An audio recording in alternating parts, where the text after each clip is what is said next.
Chocolate mousse is one of the most delectable desserts out there. Today we'll be showing you how to make sugar pie. And today we'll be switching it up a bit and making the ultimate nachos. Obviously, for most people, it takes a great deal of willpower in resisting the temptation of yummy, yummy food. And really yummy cheese appetizer. Hi, I'm Rebecca Brayton and welcome to WatchMojo.com.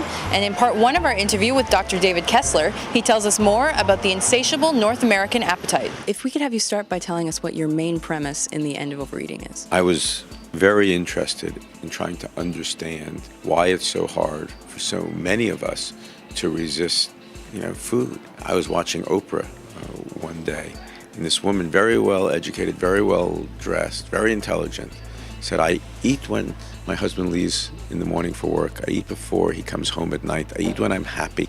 I eat when I'm sad. I eat when I'm hungry. I eat when I'm not hungry.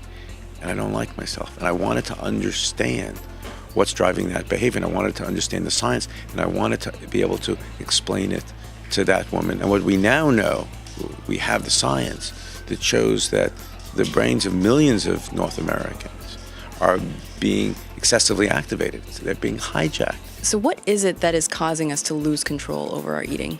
Take a vanilla milkshake. What is about the vanilla milkshake that drives consumption, drives that wanting? Is it the sugar? Is it the fat? Is it the flavor? The sugar is the main driver. But when you add sugar and fat together, we just think it tastes good.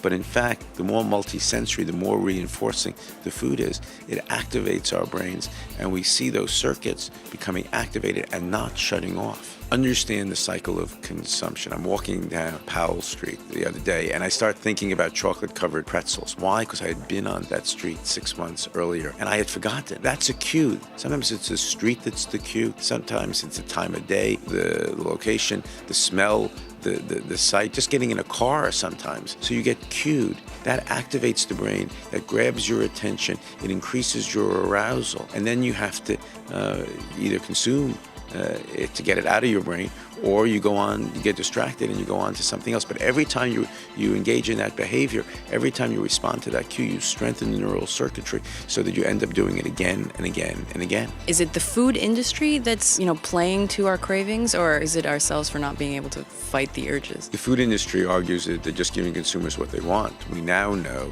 that they're stimulating the brains of millions of North Americans.